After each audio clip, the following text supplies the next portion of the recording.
Alright guys, so we have a bit of a Sunday project today. Me and my cousin Landon are doing here.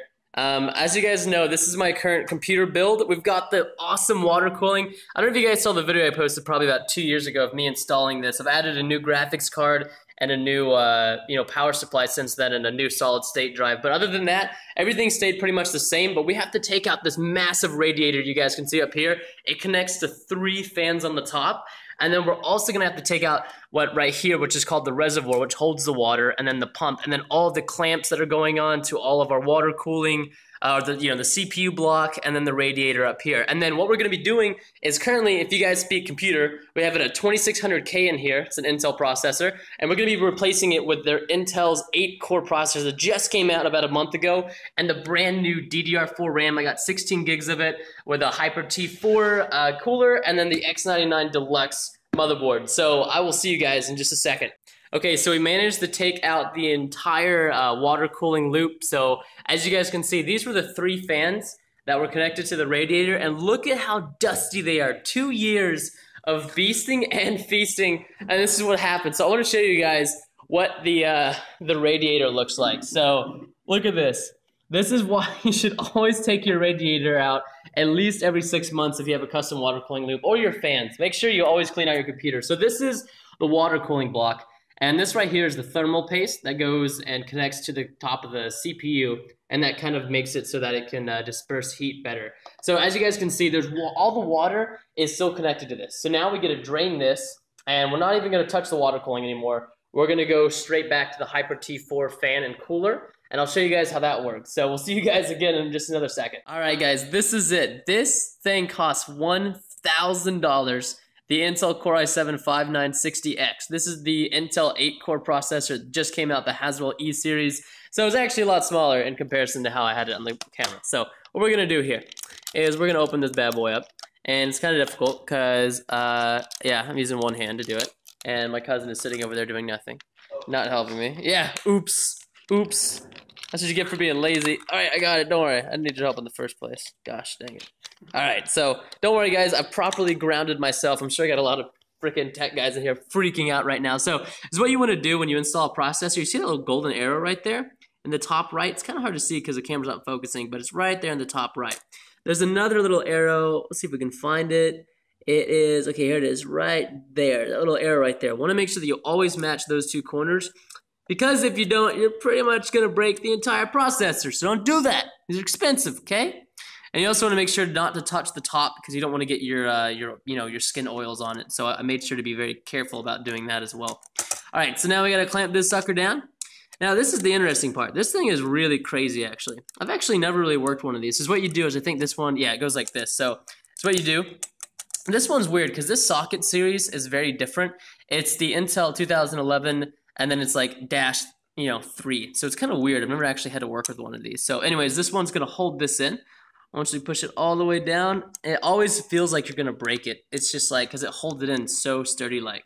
And I just touched it. I said not to do it. It's okay. I'll get some rubbing alcohol and we'll clean it off. But these clamps, like, it almost looks like you're going to break it with how hard the pressure is. Like, this thing holds it in so tight and so secure. So anyways, all right, we are getting to the next step, and now we're going to be installing this awesome CPU cooler that's going to be going on the top of this, and then I will get to that in just a second. All right, so when applying thermal paste to your processor, typically you want to do no bigger than about a bead of rice. I did mine a little bit bigger, but it shouldn't cause any installation issues between the heat dispersion of the heatsink, which is right here. So this is the base of the heatsink. So basically what you're going to do is, once you put this on top of this, it's going to spread it manually. So you don't want to spread it by, you don't want to spread it with your hands. You want to let it spread naturally with the heatsink itself. So just keep that in mind if you guys are ever building computers.